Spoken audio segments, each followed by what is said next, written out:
रिया और रितु काफी अच्छे दोस्त थे। दोनों की आपस में खूब बनती। दोनों एक ही ऑफिस में काम किया करती थी। रिया रितु को अच्छा दोस्त मानती, लेकिन रितु। अरे रिया, तुम लोगों का अपना मकान नहीं है, क्यों नहीं तुम और नरेंद्र भी हमारी कॉलोनी में ही मकान ले लो? हाँ यार, आइडिया तो अच्छा है, लेकिन इतने पैसे आएंगे कहाँ से? अरे, हमारे होते हुए तुम्हें घबराने की जरूरत नहीं है। रुको, मैं अपने दूर के एक भाई से बात करती हूँ। उसका यही काम है, लोगों को घर दिलाना। थोड़ा सा कमीशन लेता है, लेकिन मार्केट के रेट से कम दामों में घर भी दिला देता है। अरे वाह, तुम अपने भाई से बात करो, मैं नरेंद्र से बात करती हूँ। रितु रिया के जाने के बाद अपने भाई को फोन करती है। अरे भाई, कोई मकान बिक रहा हो तो बताओ, मेरी एक सहेली को चाहिए। अरे है ना, पूरे 40 लाख का है। ओ भाई, ठीक है, फिर मैं उसे 45 लाख का बोलूंगी। दोनों मिलकर 5 लाख का आधा आधा बांट लेंगे, ठीक है? रितु रिया को मकान दिला देती है, लेकिन एक दिन उसका नया मकान देखने नरेंद्र की बहन आती है। अरे भैया, मकान तो अच्छा है, कितने का लिया? तुम्हारी भाभी की सहेली ने दिलवाया है, बड़ा ही ठीक रेट में मिल गया नीरू, सिर्फ 45 लाख का। तभी नीरू का पति बोलता है। नरेंद्र, ये तो बहुत महंगा है। मेरे दोस्त ने भी यही मकान सिर्फ 38 लाख में लिया है। चलो, मैं तुम्हें उनके घर ले चलता हूँ। दोनों नरेंद्र की जीजाजी के दोस्त के घर जाते हैं, जहां उन्हें रितु का भाई मिल जाता है। क्या बात है, आपने हमें धोखे से महंगा मकान बेचा है। पता है कितनी मेहनत की कमाई का पैसा है। अब ये तो आप उन मैडम से पूछे जिन्होंने आपको ये मकान दिलाया है। उनके कहने पर ही मैंने ये रेट लगाया था। अब नरेंद्र को रिया पर गुस्सा आ जाता है। वो रिया को कहता है, रिया, तुम्हारी सहेली रितु तो एक नंबर की चालबाज और धोखेबाज निकली। मैंने उसके कहने पर इस मकान के 7 लाख ज्यादा खर्च किया है। रिया को भी नरेंद्र की बात सही लगती है। वो चुप हो जाती है। अगले दिन रितु रिया से मिलती है। रितु, मुझे तुझसे ये उम्मीद नहीं थी। तुमने 38 लाख का मकान 45 लाख में हमें बिकवा दिया। रितु अपनी पोल खुलती देख जोर जोर से रोने लगती है।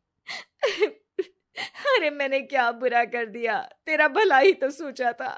अरे तुझे उस प्रॉपर्टी डीलर की बात पर भरोसा है, लेकिन अपनी सहेली पर नहीं। रिया को रितु के आंसू सच्चे लगते हैं और वो उसे शांत करती है। अरे अच्छा, शांत हो जा, चुप हो जा। सॉरी, हम लोगों की ही गलती है।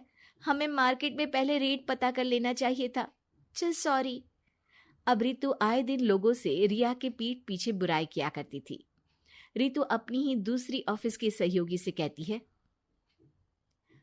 अरे ये रिया भले ही मेरी अच्छी दोस्त हो, लेकिन एक नंबर की कंजूस है ये। कभी कुछ खाने जाओ तो पैसा मुझे ही भरना पड़ता है। तभी वहां रिया आ जाती है। अरे रितु, सॉरी यार, वो कल के खाने के पैसे तुझे देने पड़े, चेक कर ले। अब मैंने तुझे पेटीएम कर दिया है। अच्छा चल, मैं जा रही हूँ। रिजाइन जो दे रही हूँ, बाद में बात करते हैं। रिजाइन? क्यों?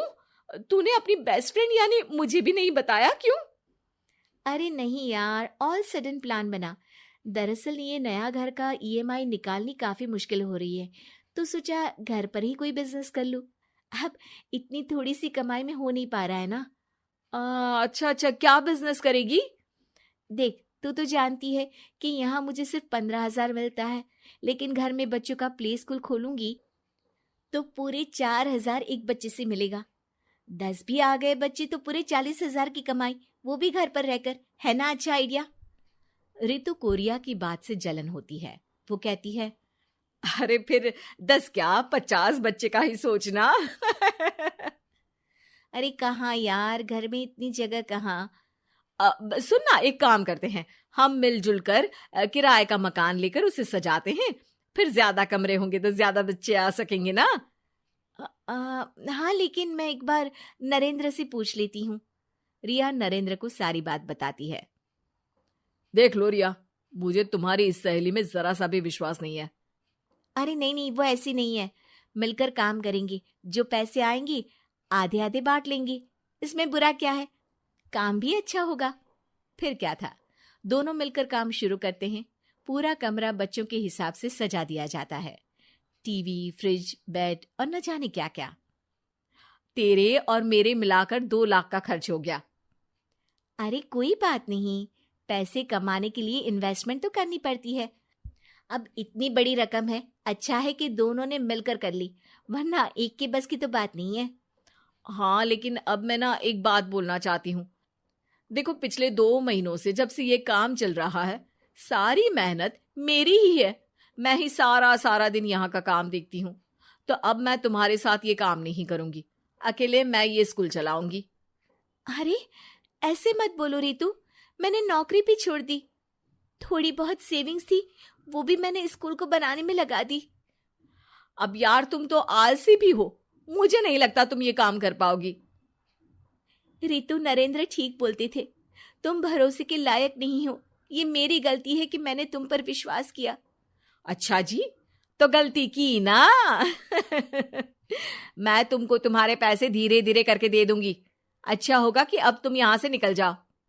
बेचारी रिया सर झुकाकर घर वापस आ जाती है।